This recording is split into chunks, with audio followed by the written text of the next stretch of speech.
আসসালামু আলাইকুম ওয়া রাহমাতুল্লাহি ওয়া বারাকাতুহু। Welcome to Zubaida stock. আজকের অতি বিশেষ একটি গল্প নিয়ে আমি হাজির হয়েছি। সেই অনেক অনেক আগের কথা, সুলাইমান আলাইহিস সালাম ও একটি আংটির ঘটনা। তারপর সুলাইমান আলাইহিস সালামকে মিথ্যা আরোপ করা। কি হলো শেষ পরিণতি? চলুন জেনে নেওয়া যাক। সূরা বাকারা তাফসিরে বর্ণিত আছে, আব্দুল্লাহ ইবনে আব্বাস রাদিয়াল্লাহু তাআলা আনহু বর্ণনা করেন যে সুলাইমান আলাইহিস সালামের নিকট একটি আংটি ছিল। মলমূত্র ত্যাগ করতে গেলে তিনি সেটিকে তার স্ত্রী জারাদার কাছে রেখে যেতেন। সুলাইমান আলাইহিস সালামের পরীক্ষার সময় এলে একটি শয়তান জিন তার রূপ ধরে তার স্ত্রীর নিকট এসে সেই আংটিটা চায়। আংটিটা তাকে দিয়ে দেওয়া হয়। সে সেটি পরে সুলাইমান আলাইহিস সালামের সিংহাসনে বসে যায়। সমস্ত জিন, মানব ও শয়তান তার খিদমতে হাজির হয়। সে শাসন কার্য চালাতে থাকে। এদিকে সুলাইমান আলাইহিস সালাম ফিরে এসে তার স্ত্রীর নিকট থেকে আংটিখানা চান। তার স্ত্রী বলেন, তুমি মিথ্যাবাদী, তুমি সুলাইমান আলাইহিস সালাম নও। সুলাইমান আলাইহিস সালাম তো আংটিখানা নিয়েই গেছেন। সুলাইমান আলাইহিস সালাম বুঝে নেন যে এটি হচ্ছে মহান আল্লাহর পক্ষ থেকে তার উপর পরীক্ষা। এ সময় শয়তানরা জাদুবিদ্যা, জ্যোতিষবিদ্যা এবং ভবিষ্যতে সত্য মিথ্যা খবরের কতকগুলো কিতাবে লিখে এবং ওগুলো সুলাইমান আলাইহিস সালামের সিংহাসনের নিচে পুঁতে রাখে। সুলাইমান আলাইহিস সালামের পরীক্ষার যুগ শেষ হলে পুনরায় তিনি সিংহাসন ও রাজত্বের মালিক হয়ে যান। স্বাভাবিক বয়সে পৌঁছে যখন তিনি রাজত্ব হতে অংশগ্রহণ গ্রহণ করেন, তখন শয়তানরা জনগণকে বলতে শুরু করে যে সুলাইমানের ধনাগার এবং ওই পুস্তক যার বলে তিনি বাতাস ও জিনদের উপর শাসন কার্য চালাতেন তা তার সিংহাসনের নিচে পুঁতে রাখা হয়েছে।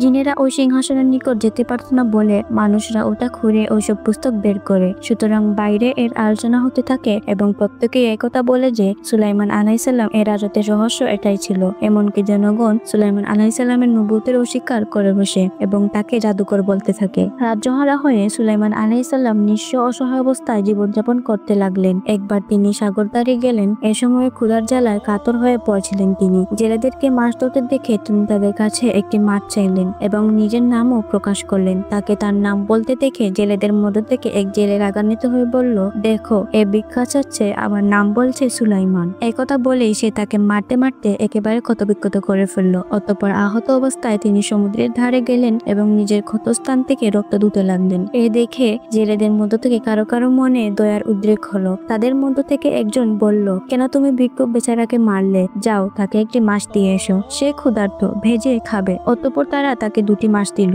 মাছ দুটো পেয়ে তিনি তার জখমের কথা ভুলে গেলেন এবং সেগুলো কাটতে লাগলেন। আল্লাহ তাআলার কি মহিমা! মাছের পেটের ভিতর থেকে বেরিয়ে এলো হারিয়ে যাওয়া তার সেই আংটিখানা। আংটিখানা পেয়ে তিনি পরওয়ারদিগারের কৃতজ্ঞতা প্রকাশ করে তার আঙ্গুলে পরে নিলেন। সাথে সাথে পাখিকুল এসে তাকে ছায়া দিল। ওই লোকজন তাকে চিনে নিল। ফলে তার সাথে কৃত বেয়াদবির জন্য লজ্জিত অনুতপ্ত হয়ে তারা তার নিকট ক্ষমা চাইতে লাগলো। তিনি বলেন, এসবই আল্লাহ তাআলার ইচ্ছায় হয়েছে। এটা ছিল আমার প্রতি আল্লাহ তাআলার এক বিশেষ পরীক্ষা। অতঃপর তিনি তার সিংহাসনে গিয়ে উপবেশন করলেন এবং নির্দেশ দিলেন, যেখানে পাও সেই শয়তানকে ধরে নিয়ে এসো এবং বন্দী করো। ফলে ওই শয়তানকে খুঁজে বের করে ধরে আনা হলো এবং বন্দী করা হলো। তিনি তাকে একটি লোহার সিন্ধুকে ভরে তাতে তালা লাগিয়ে উপরে মোহর মেরে দিলেন। অতঃপর ওই সিন্ধুকে সমুদ্রে নিক্ষেপ করা হলো। কিয়ামত পর্যন্ত সেই অবস্থাতেই থাকবে। যে শয়তান সুলাইমান আলাইহিস সালামের উপর মিথ্যা আরোপ এনেছিল, সে নিজে এখন সারা জীবনের জন্য কিয়ামতের আগ পর্যন্ত সেই সাগরে বেঁচে থাকবে। এটাই আমাদেরকে শিক্ষা দেয় যে কখনোই কারো উপর মিথ্যা আরোপ করা একদমই উচিত নয় এবং আমরা যার সাথে মুনাফিকি করব,